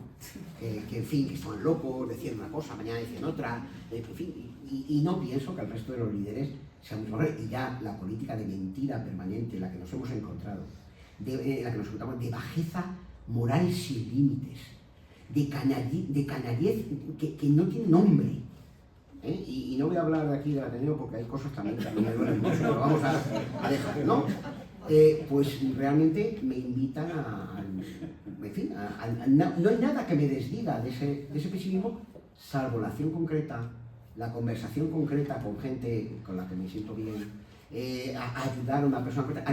La ayuda no hace falta que sea un sujeto que va a recoger chapapote ahí en Paiporta, que por cierto nuestro hijo ha ido, nuestro hijo es militar y ha ido, es un soldado y ha ido. Y ahora va, mientras muchos están tomándose las uvas y luchando por la humanidad, resulta que le toca ir el fin de año a trabajar allí a Valencia.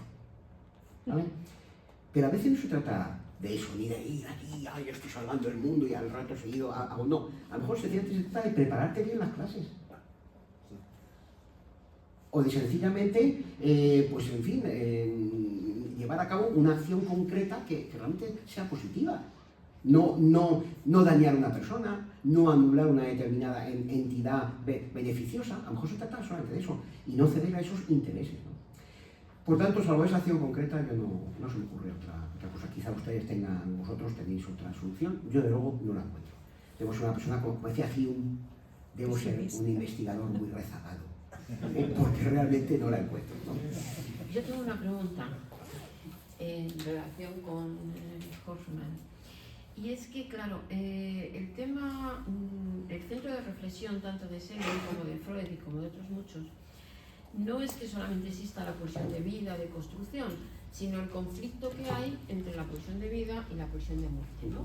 Entonces, en este sentido, cuando Schelling habla del tema del mal, lo habla siempre en contraposición o en lucha, ¿no?, con ese otro aspecto luminoso de la vida, ¿no?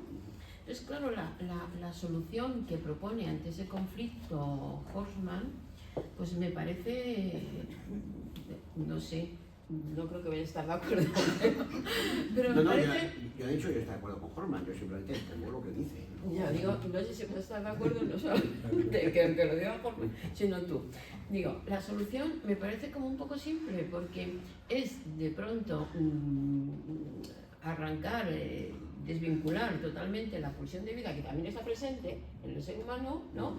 Porque es verdad, pero en el ser humano y en la historia, ¿no? Es verdad que hay muchos, yo puedo remitirme a muchos actos de destrucción, muchas guerras, pero también puedo remitirme a grandes muestras de solidaridad y de humanitarismo. Entonces, esa parte es como soluciona el problema del conflicto entre la pulsión de vida y la pulsión de muerte, eliminando la pulsión de vida. Entonces, el ser humano solamente es destructivo, arrasa, estamos abocados a la destrucción absoluta, etcétera, etcétera, ¿no? Entonces, vería yo, vería yo en lo poco que sé. Yo también sé poco. Ese punto, ¿no?, que siempre ha sido como la grandeza del pensamiento, es decir, es que tenemos que vivir con que estamos en conflicto, no con que ni que somos buenos absolutamente, que esa línea de pensamiento ya está totalmente superado, pero tampoco somos malos absolutamente, ¿no? Hoffman, por decirlo de modo, en lo que es este ensayo, lo que viene a decir no es que haya que aniquilar ese principio bondadoso, así que él no suele mencionar. Parece que eso no existe, no solo destruye que ni existe. Sí, es cierto. Sí, no, es verdad. Pero no es que no exista, viene, digamos, o sea, por decirlo de modo, él lo que hace es señalar ese otro principio, no dice que el otro no exista o que haya que eliminarlo o lo que sea. Señalar, o sea, hacer hincapié en ese principio negativo que constantemente se ha negado, que se niega. Este tipo de pensamiento es un pensamiento antipático. Pero no se ha negado, no se ha negado. Lo que se ha negado es que sea único. Ojo, porque todo lo que es el pensamiento antropocéntrico hay una exaltación constante y es el que ha predominado constantemente. Esa otra versión queda como dejada de lado, ¿no? Pero lo que él sí dice es que de manera inconsciente, porque él claramente se ve, tú lo has visto, que está muy influido por el último Freud, ¿no? En este libro, ¿no? Yo ni siquiera sé cómo ha evolucionado luego. Mi idea es que no ha abandonado esto porque últimamente sí hemos tenido para editar el libro he hablado con él en alguna ocasión por mail y tal, ¿no? Y vamos, parece que no se desdice de sus tesis, no parece verdad cambiar. Lo que él viene a indicar en línea, digamos, con ese último Freud, o como yo entiendo ese último Freud, es que inconscientemente se termina imponiendo ese principio destructivo. Igual que tú finalmente terminas muriendo, por más que hagas, terminas muriendo. O una sociedad termina destruida, Roma ya no existe, ¿no? Ahí continuaría, desaparece, ¿no? Y luego aparecen otras cosas, pero Roma ya desapareció, ¿no? Pues, digamos, este principio destructivo es el que termina imponiéndose. Es lo que viene a indicar. Aunque digamos lo contrario, incluso parezca que estamos haciendo lo contrario.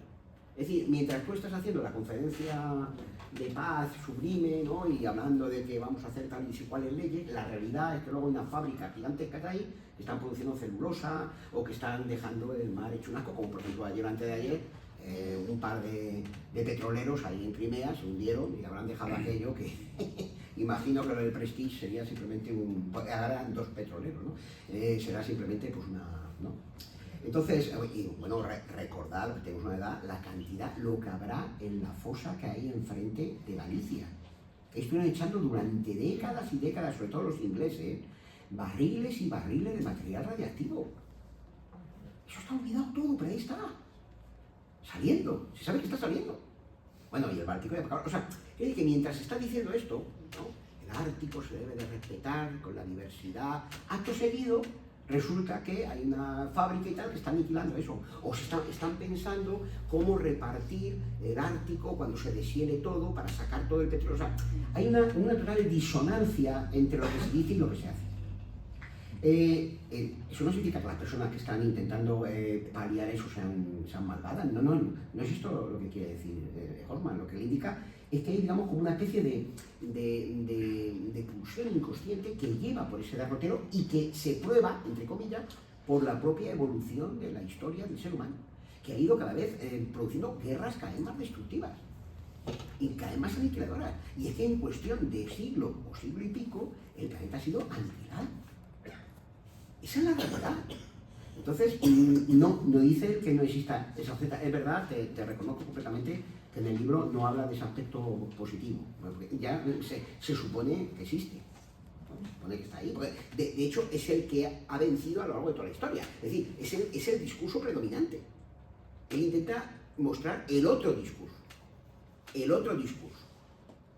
¿no? Claro que por supuesto está, pero es que es ese discurso que ha predominado.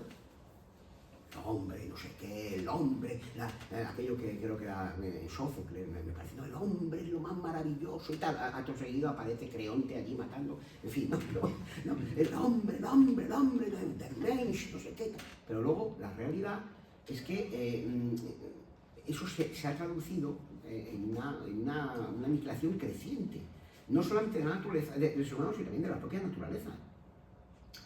Entonces, yo te diría que no es que niegue esa faceta, porque simplemente resalta la otra, porque lo que ha habido es un pensamiento antropocéntrico, y los pocos pensadores antropófugos que ha habido han sido apartados. De hecho, tú lees las últimas declaraciones, muchas veces lo hemos comentado por hablar de Freud, que es lo que tú sabes más, ¿no? En el ámbito del psicoanálisis, ¿no? Tú lees las últimas cartas, etcétera, de Freud y son casi cierta repulsión, ¿no? Porque un hombre amargado, es verdad que está enfermo, pero es una sensación como de que por fin se ha dado cuenta. Por fin se ha dado cuenta. Y la prueba es que ese texto que hemos estado comentando esta mañana de, ¿cómo se llama el articulito este? ¿Cómo se llama el articulito este que has citado tú, hombre? De 1915. Lo perecedero. Ese texto está hecho durante la Primera Guerra Mundial. ¿Habría escrito ese mismo texto Freud en los preámbulos de la Segunda Guerra Mundial? Con la misma edad, sí. Con la misma edad, sí. Y sin Pues cáncer, sí, sí. Posiblemente sí. Entonces sí, es así. Pero no tenía la misma edad. Con lo cual resulta... No, pero es que también, claro, los achaques, el deterioro físico... Bueno, pero es que ojo, hace ver la realidad ojo, de otra forma. hay una tesis muy interesante de Manlio Sgalambro, el filósofo este italiano que he comentado. Manlio Sgalambro tiene un tratado maravilloso, está en italiano, ¿no? Se llama el Tratado de la Edad. Tratado de la Edad. Y hay una parte en ese tratado que dice que con la edad el fenómeno va dando paso a la revelación del noúmeno, que es, digamos, la vejez. Es decir, va saliendo lo que hay detrás. ¿Vale? Y lo que hay detrás es la vejez, por tanto, esa sería la verdad, vamos a decirlo así. Durante un tiempo has vivido en esa apariencia, no sé qué, pero siempre toda la literatura ha hablado de que es algo que se marchita, etc. Está muy bien, sí, pero la realidad última que aparece al final no es un... Oye, pero porque podría ser al revés, ¿no? Como el caso ese de Benjamin Button, no sé cómo se llamaba aquello, ¿no? Podría ser al revés, empezamos ahí hechos polvo y luego vamos a ir floreciendo, pero no, lo que sucede es justamente lo contrario, ¿eh? Poco a poco se van produciendo, digamos, un retorno a lo inorgánico. en el fondo, porque eso es, al final, la disolución del cadáver por lo que produce es eso, ¿no? Entonces, sí, estoy totalmente de acuerdo contigo. Si Freud hubiera tenido esa edad, seguramente habría dicho Hay que lo tener en mismo. cuenta que la venganza, la venganza del deterioro, Sí, pues esto continúa luego en casa. hay que tener en cuenta que la venganza de la que hablábamos, ¿no? La venganza del deterioro propio, hasta de Freud, ¿no? Puede conducir a una Sí, crítica sí. demoledora de Sí, la es verdad. pulsión de vida. Sí, es verdad, es verdad. Pero hay que decir que Hosman, cuando escribió esto, no estaba ni deteriorado, ni era un anciano prolijo, ni nada, era un joven no, pero bueno, que además, en fin, No, porque Hoffman es así por naturaleza. luego parece que es un hombre extremadamente alegre, eso, Sí, sí. vamos, y tiene hijos, tiene, que yo sepa, tiene una hija por lo menos, o sea que no es alguien que haya renunciado a la pulsión esa de sexual y cosas de estas, ¿no? Pero quizá por eso también cuando uno tiene un hijo y ve, digamos, el mundo al que le ha condenado, ¿no? Aunque él no se dé cuenta de eso porque es joven, Está feliz. está feliz y contento, claro, sería bueno lo que faltaba ya, ¿no?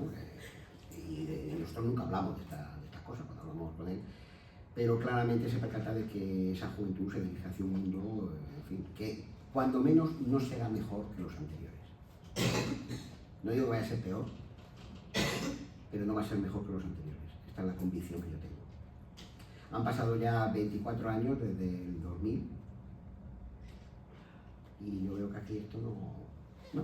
Por lo menos 1900 empezó con algunas maravillas.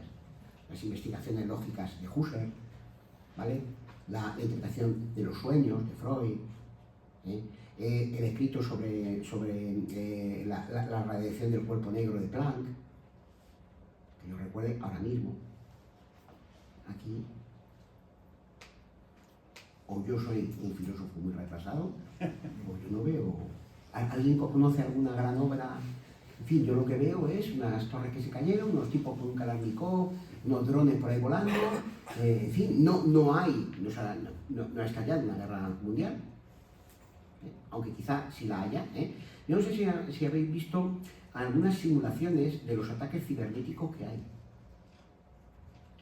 Es estremecedor. Es decir, a lo mejor no hay drones volando por aquí, ni no. Pero hay unas simulaciones de los ataques que reciben los países a nivel cibernético cada día. Y es, vamos, la destrucción, o sea, es increíble. Increíble. Y además se ve en los países más, hay unas trazas que están simuladas por ordenador. Es terrible. Especialmente esos ataques se dirigen, pues, fíjate, a Estados Unidos, a Rusia y tal, pero por supuesto España está en pleno eje de esos ataques. Pasa que la mayoría de ellos se ven contraatacados por antivirus y cosas de estas. O sea, esa guerra está, No es pensar que, uy, como no viene ninguna bala por ahí, pues yo estoy... No, esos ataques están ahí. Lo que pasa es que se van como conteniendo, porque claro, hay un ataque y una defensa. Por lo tanto, la guerra hoy en día quizás se mueva por otros derroteros. Algunos hablan de guerras climáticas. Se habla de cambio climático y tal, pero algunos conspiranoicos de eso, no digo que yo me sume a ese asunto. Pero en fin, ¿por qué no? ¿Por qué no? Podría perfectamente haber alguna manipulación del clima. Y de hecho, se sabe que en China, en Rusia, etcétera, hay intentos de esta especie para si tú logras que una región quede aniquilada por un ciclón, pues la has dejado en estado de guerra. Y por eso cuando mi hijo fue ahí a Valencia, lo primero que nos dijo, por supuesto que no ha dicho casi nada, porque parece que se la han jugado. Ahora, la ministra el otro día reconoció que muchos se habían intoxicado, bueno, peor lo estuvieron los civiles que murieron, ramos de los militares, en fin, ¿no? Otros han sido heridos, incluso algunos de gravedad, ¿no? Decían, mira, papá, esto parece Chernobyl. Esto parece un campo de guerra. Oye, ese sabrá algo porque es militar, ¿no? Entonces, si tú consigues variar algunos aspectos del clima y lograr eso, pues mira, pues tienes un trabajo adelantado, ¿no? No digo que esto sea así. Yo estoy convencido de que hay un cambio climático y producido por nosotros, Sabéis que el eje de la Tierra, esto ya está comprobado científicamente, se ha desplazado. Se ha desplazado por la extracción de agua masiva que se ha producido y que ha inclinado el eje de la Tierra. Y eso cambia el clima, evidentemente. ¿Y quién la ha extraído? El ser humano. Para aprovecharlo, para explotar los recursos. Por tanto, no sé, yo no creo que Hosman tenga razón en el sentido de que de que haya que apretar ese botón final y aniquilarnos y tal, pero yo no excluiría que en algún momento un loco de estos lo hiciera. Nos va a aniquilar, claro. Acordaos de la película aquella de War Games, juegos de guerra, había unos niños allí, estaban como jugando, haciendo unos jueguecillos, y de repente, pues, en fin, lanzan un ataque nuclear. O la propia película de Kubrick, que había que volver a revisionar, la de Teléfono Rojo, volamos hacia Moscú. Por cierto, el doctor aquel que maneja el programa de bombas y tal norteamericano es un antiguo nazi.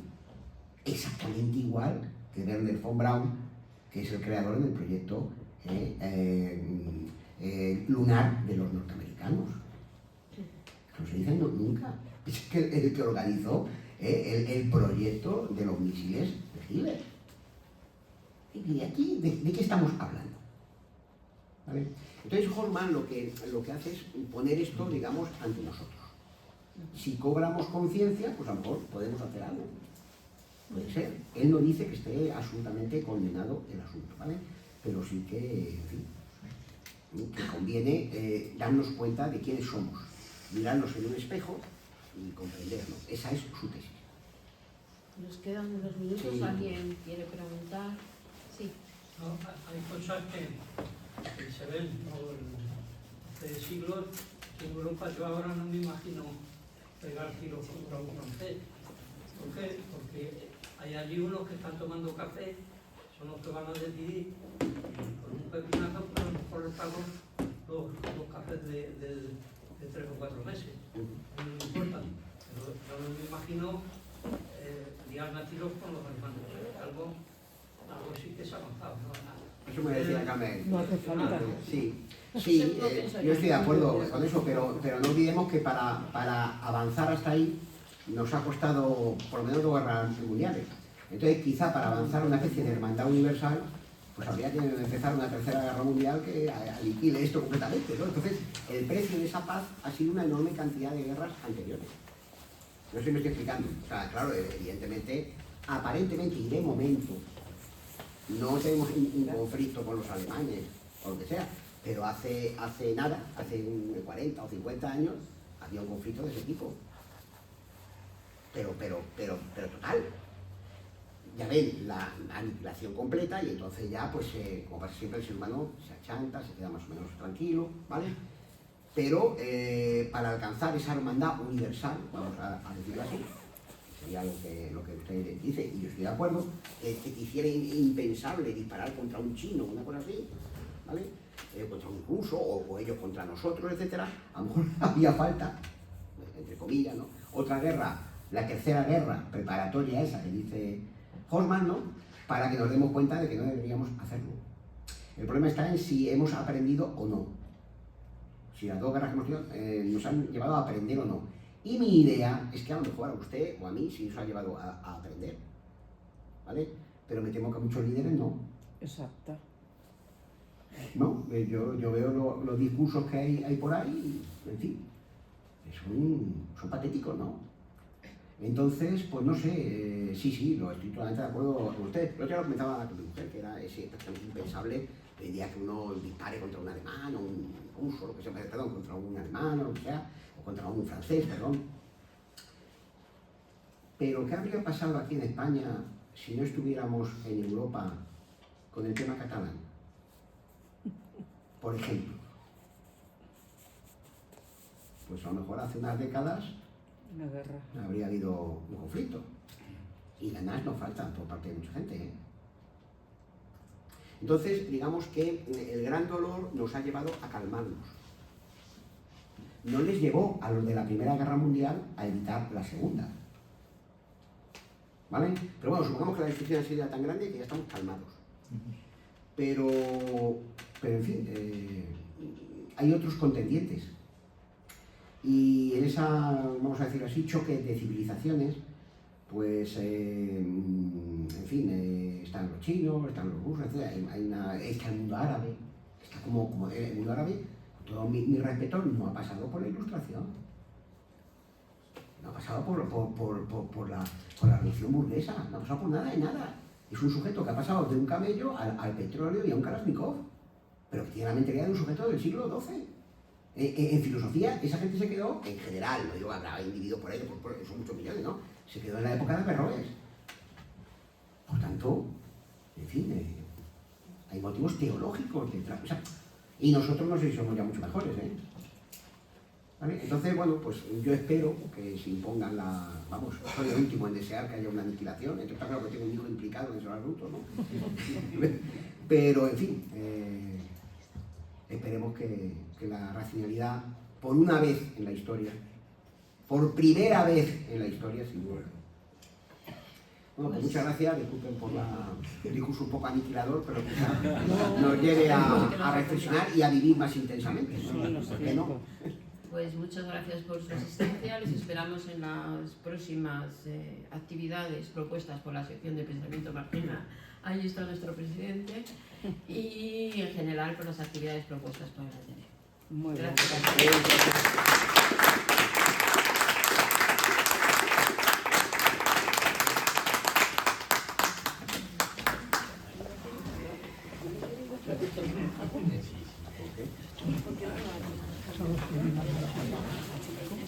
La cámara esta, ¿la subes a algún sitio, el vídeo? Ah, no lo sé.